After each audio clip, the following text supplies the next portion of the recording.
And I have gone through that journey myself, where I was working in corporate America and then took the leap of faith in 2007 and started my own coaching and, leadership development programs. And I think since then it's been 17 years, and it's just, you just feel, like you said, very fulfilled.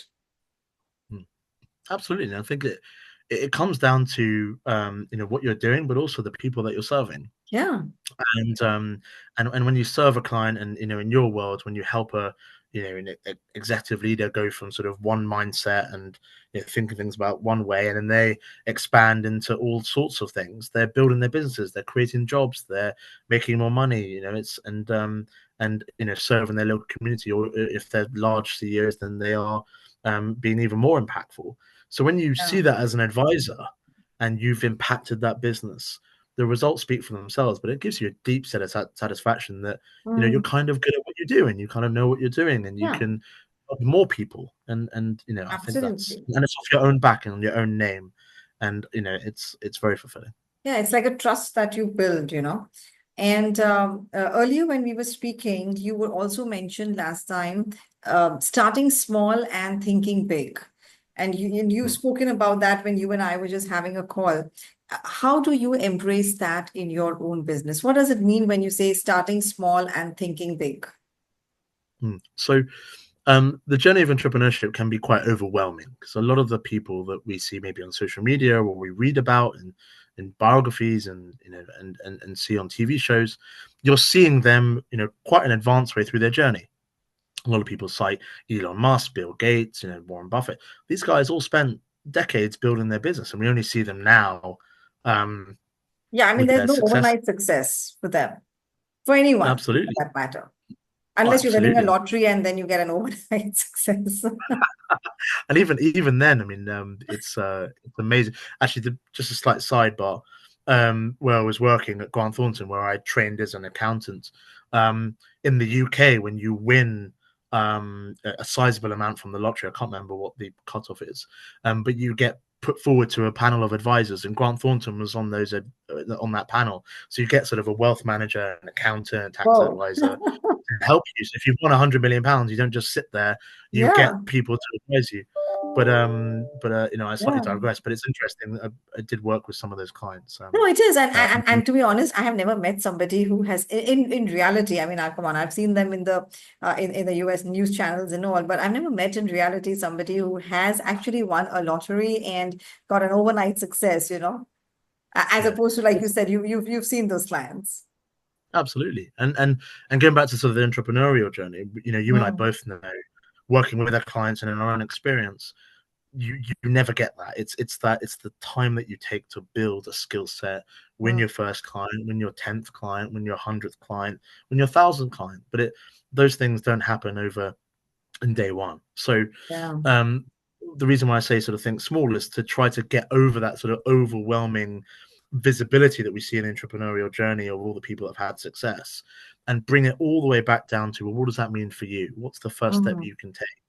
And there are some practical elements to think about. Of course, you shouldn't just jump from a job and just quit one day and then start your own business when you've got no revenue, no clients, and no logistics or structure to speak of. Mm. Whilst I appreciate the sort of Hollywood movie nature of it, it just doesn't happen in real life. We know that there's a True. gradual journey towards being an entrepreneur. Some people are just born for it, and sometimes they don't Yeah. go into a job and they figure out different ways on how to make money. But when I say think small, the first thing I say to budding entrepreneurs is say, just focus on one thing. How am I going to make money? If you've got a service that you're Mm. going to provide, what is that service? Define it clearly and sell that service for, a price that makes sense. If you're a more premium service, you charge premium prices, etc. If you have a product and you need to make the thing, or you're taking advantage of arbitrage, so you can buy a product from overseas and sell it in your current market, then figure that logistics out. Really understand and get to the belly of how you're making money, Right. and then your business plan forms around it. You don't need to write it down. You don't need to have a sort of 100-page business plan. But if you can understand, I'm going to buy it for £5 and sell it for 10, or if I have a service and I'm going to go out there and sell my time for X pounds per hour, then get that right. Hmm. And then once you understand that logistic and understand that way of making money, then you can start to build and scale by having either more people or more products or more services, whatever that means for you. You've got a base to build from. Right. And Rohit, like you said, I think the first point that you said was as you start off, make sure that you focus on the money, right? Mm, mm. And that's where, I mean, I know I'm an accountant, and it's probably No, I mean, remiss it's of me really not to nice focus. because no, no. I mean, it's really nice, and I was coming to that point is that many of us we start the business and we think, oh, it's we just have to do it for a purpose and everything, the passion and all. But I think you hit the core. Talk about money.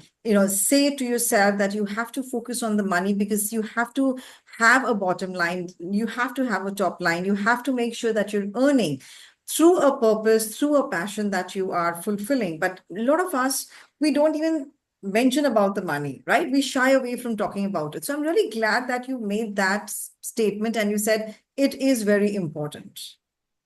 Absolutely, and I passionately believe that financial literacy is paramount because, Yeah. especially when you're a young entrepreneur or early in your journey, you have to wear 15 different hats. You have to wear Oh, your, yeah. finance hat. You have to have your Absolutely. marketing Tell hat. me about it.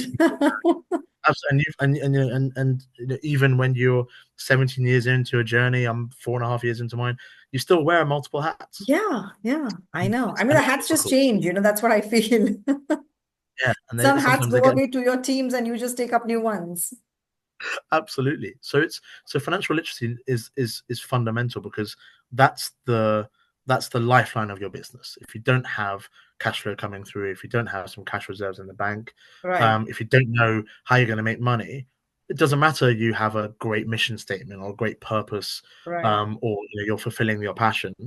If you're not able to make money, pay your bills, and do some practical steps, the business isn't happening. So, whilst that's a very sort of practical and very sort of logical look at the entrepreneurial journey, fundamentally that's the same for every company out there. I mean, Amazon Mm. was loss making for decades before it got to the beast that it is now. But the way Jeff Bezos managed everything was that he was able to raise money, cover his cash flow, bring in the great people, develop great services, and beat everyone in the world. Right, but it all fundamentally started from being able to get funding and starting to Yeah, make money. yeah. And making money doesn't always mean you're profitable, but it Right. does But mean you you're at least bringing in sustaining. exactly, you're bringing in some money to pay for the things you need to pay for to keep your business moving and running. Right. So Um, that's so when you mentioned, I just wanted to catch you on that point and elaborate more. Like you said, you have to come with the basic of money and then sustain it. So mm, you have the money, you're sustaining your business, things are going great. How do you then go to the next level? How do you grow that business to the next level? Now you know the money is there, the cash flow is there. Now you're sustaining it. But now how do you take it to that next level and grow, which you so have done? scalability. Oh, absolutely. I mean, and scalability is the biggest point. I mean, in my world, um, I'm a professional serviceman. So if I want to provide more accounting services, there are only so many hours in the day for me. So I Mm. need another person. I need another junior person. I need structure within my business to be able to have people that can do the work, review the work, make sure that it's as good as it gets before we present it to the client. So I need people. That's my way of scaling my business. Now, yes, I can have good technology to make my team members' lives a bit easier, maybe a bit quicker, more efficient, more productive. That's absolutely fine. But the fundamental elements of scalability is you need to understand how do I sell more of whatever I have. So if you have a product that you're selling, you can look at your supply chain and say, right, well, if I sold 3 or 4 times more, can my supply chain handle that? Once you've got your logistics in place, then Yeah. it's about marketing. That's about pushing Okay. yourself out there. So, um, um, product businesses, you might have sold your product to the maximum amount of people. So you might need to get other products, so either related products.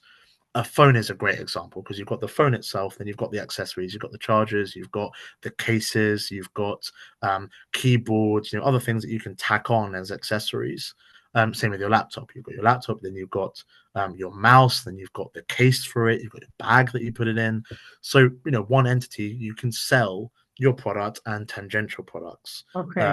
accessories with it.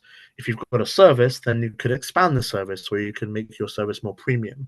So when it comes to scalability, it's about fundamentally understanding how can I sell more of it. But with that comes a logistical element of, if your services, generally it's people, if your products, generally it's supply chain, broadly speaking. And then it's about marketing your business, getting the sales in, converting the leads, and then pushing through. Okay. Okay. So let's go a little deeper into this aspect. You spoke about entrepreneurship. You spoke about that, it's a journey. What does this journey look like? Because a lot of people, they leave their jobs, or they are freshers out of, management colleges, and they dig into entrepreneurship because it's been so romanticized now and everybody wants to do it. How does the journey look like? I'm sure you and I both have been through it. So according to you, what it looks like It's a roller coaster. I think if every you're day, isn't it? sometimes every hour, but I mean, you're Yeah, yeah, absolutely you right. just don't know what to expect when you wake up, and which client is going to say what. Absolutely, and it's one of those things where it's roller coasters can be terrifying, depending on what part of the journey Absolutely. you're on in the ride, Yeah. but also they can be thrilling, exciting. So there is that journey. I mean, I remember when I won my first client Mm. under my own banner. It was the most exciting thing I've ever felt in my life, because I can't believe that this person trusted me enough to deal with their books, their accounting, their finances, some intimate details about their lives, and I'm fundamental to how they're going to grow their business. That's a huge amount of trust, and it's very humbling. Mm. At the same time, I remember when our first client left and said, "You're not your father, and I'm sorry, I'm going to go with someone that has more experience than you." And it was gut wrenching, but I had to accept that because he's right. So it's one of those things where, and sometimes they can happen in the same hour. Mm. I've had in the morning we've won a massive contract and I'm sort of super happy with the team, and in the afternoon, a client has complained about one of our services. And we have to get on top of it. Nothing's going to be perfect, of course, and we Yeah. rectify things with the client, and ultimately it ends up being about something else, and then you help them fix everything. And so the entrepreneurial journey is, you have to accept that if you want success, you're going to have to fail a few times. Yeah. Yeah. And you're probably statistically going to fail more times than you succeed. But if the scale of your success is greater than the scale of your failures, then of course that's where the progress comes. So for me, it's I use the roller coaster analogy just to show the sort of up and down and I twists and mean, turns. that's really connected, because it reminds me of something. So my family, my kids, my husband, we are extremely fond of going to Disneyland every year. Yeah, I mean that's our must go place, even though the kids are so big now. And I remember my husband would always tell me that, why don't you sit on the roller coasters? And I used to tell him my entire work life is like a roller coaster, because every day I wake up to something new, thrilling, the ups and downs. So I don't think I need it physically out there when already it is there at the back end of my life. So I think I can really connect with that. And I enjoy this roller coaster. Like you said, it's full of thrills. It's full of, challenges which you don't know, and you just want to overcome it, and you're just enjoying the ride. So as long as you enjoy the ride, the journey is excellent. Absolutely, and you've really resonated with me on that, because it's about enjoying the journey. If you Yeah. don't enjoy the journey, Mm. even if in its negative times, then maybe the journey isn't for you. And I don't think everyone is built for entrepreneurship. I think it's a very difficult thing to I do. It's the agree. same thing with any job, right? Not everyone is going to be, an athlete. Not everyone's going to Mm. be a business leader. Not everyone's going to be, Into a a city, into lawyer or a something. doctor Yeah. or an Yeah. accountant. Yeah. Obviously, people Absolutely. have their skill sets, their focuses, their passions, their interests. Absolutely. But an entrepreneurial journey is relatively unique because there's not a lot of structure. You're the one that's Yeah. building all that structure. So whereas you can go into corporate America, corporate UK, corporate wherever around the world, um, especially as say an accountant like myself, or a doctor or a lawyer, you have a really prescribed way of progressing, and you can probably Mm. plan your 30, 40-year career very easily, even down to the salary bands and even down to who you're working with.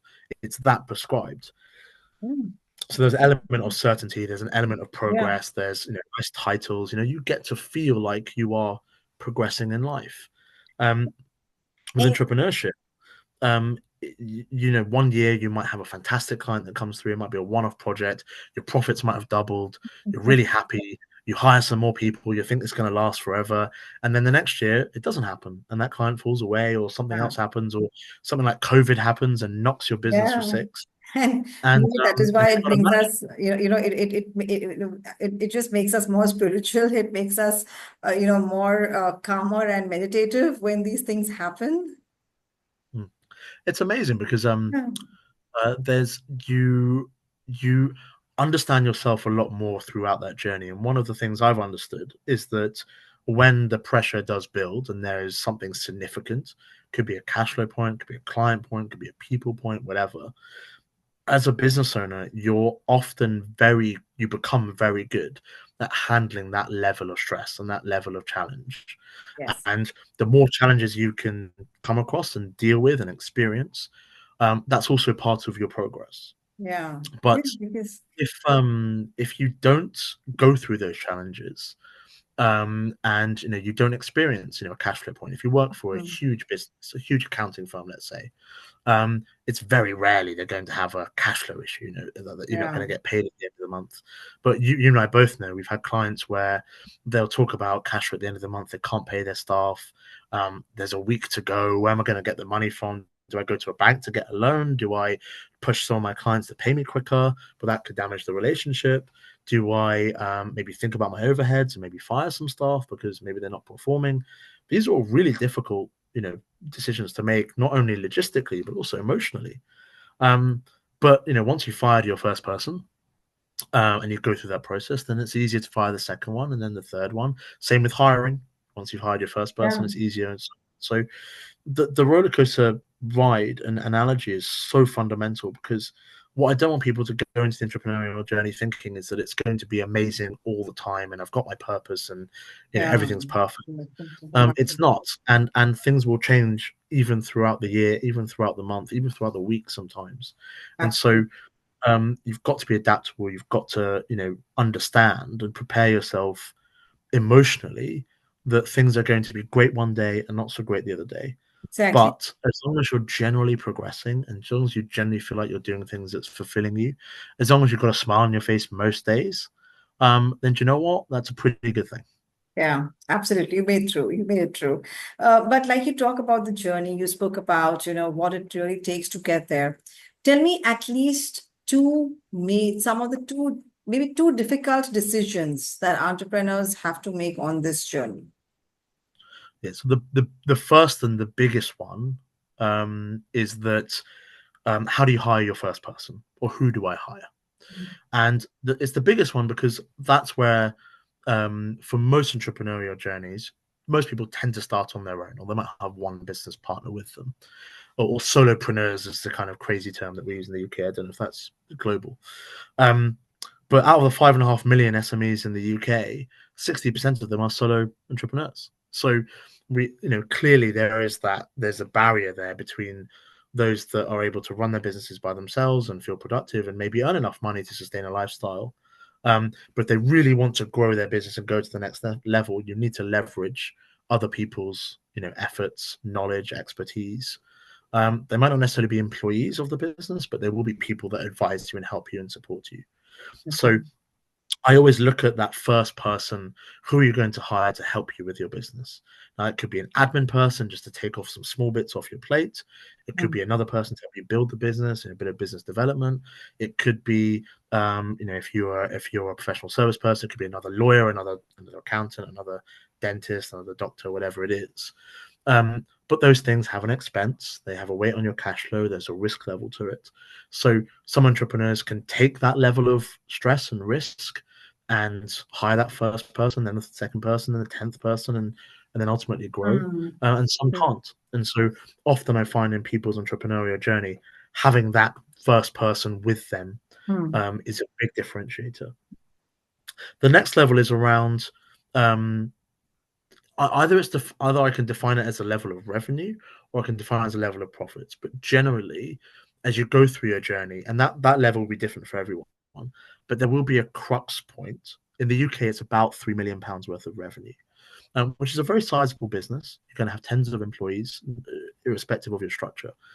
But that's the level where you generally decide, right, am I going to go huge? So do I, can I triple my revenue? Can I Yeah, quadruple my revenue? Can I really push this business to a bona fide large business and maybe sell it for lots of money? And that's the kind of entrepreneurs we see visibly in our social media. Or am I going to stay roughly at the level I'm at right. because I'm comfortable? I have good people. I've got decent processes. I've got a bit of a brand name. Um, I'm earning enough money for myself, and I can buy generally what I want, and there's cash flow in the business. So those are the two early milestones that are, and by the way, those are pretty significant milestones for any business. I Yeah, just said that absolutely. 60% of businesses only have one person. So if you're hiring another person, automatically you're in the top 40% in terms of people. In the UK, about 7% of those 5.5 million SMEs turn over seven figures. So you're only talking about sort of 400,000 businesses in the whole of the UK Mm. that turn over seven figures plus. So when I'm talking about 3 million, obviously that percentage is even smaller. So you're talking about, even though they sound like pretty low figures, they are quite significant milestones. But those are the two steps we often see in entrepreneurs' journey, Very where getting the next person and trying to get scalability. And then once you've got a bit of scale, as you said before, you've got some processes, you kind of feel a bit more comfortable, you either take that decision to go on big, or you might say, do you know what? I've got something sellable here. Why not just sell at this stage and retire, move on, or do something else? great. And like you said rightly that, especially the second one after the hiring one, that do I really want to grow big, or am I comfortable where I am? And so many of us, we think, at least I'm sustaining, I'm just good where I am. So I'm so glad you brought out that point. Rohit, what would be your one piece of advice to our listeners who really want to succeed in their career life? Just do it. That's my biggest advice, because I've met some unbelievable people Mm. along my relatively short journey so far, and I think the people that make the best entrepreneurs are the ones that aren't, because there's an element of lack of confidence, of a bit of analysis paralysis, and often they are great corporate guys. They're in their sort of mid-30s. They've got maybe a couple of responsibilities. Maybe they've bought a house and got a mortgage. Maybe they have a partner. Maybe both. Maybe they have kids, Mm. and those responsibilities weigh down a little bit on their ability to then take a risk. And I've tried to design sort of structures and programs for people to sort of softly come out of their corporate structure, start up a side hustle, do this business on the side over time in their spare time, and then as it grows, you can shift into that structure. But all these are logical elements. Mm. Making that leap, that jump, is the emotional side in you, is the confidence side. So very often I'll sit down with a client and just they'll be talking about business plans and financial projections, all this, and I just look at them and go, just do it. Just get on with it. Stop messing around. Yeah. And that little jump is why we have the podcast, to try to show people that you Yeah. can do it. Look at this person; they made that Yeah. jump. But it's also just, you know, as a business advisor, I can do all the technical things in the world. We've got Mm. great people in partner business. There are many other businesses that can do all those things. But when you're sitting there and winning the clients and executing your service or product or building your business, it's you making those decisions. There aren't people around you that are going to do all of that. You might have a team of people, but Mm. ultimately you're responsible. Right. So you need that level of confidence and inspiration to motivate yourself to do those things. True. And if I can be that little nudge and give the people that want a bit of advice, Mm. just do it. Just get on with it. Stop messing Happy. around. Stop, That's so good. stop, stop getting inside your own head, and just take that Which first we step. usually It'll be the do. best Yeah. step you ever take. Wow. Thank you so much, Rohit. I mean, you have shared your time, you've invested your time, and you've given us your time to our listeners, and you have shared so much of your experience as well as your insights. So thank you so much for your time, Rohit. No, it's a pleasure. Thank you so much for the opportunity, Bar. Thank you. And this one's for our listeners. This is Rohit Maini and Payal Nanjiani wishing you loads of success in your career life. God bless.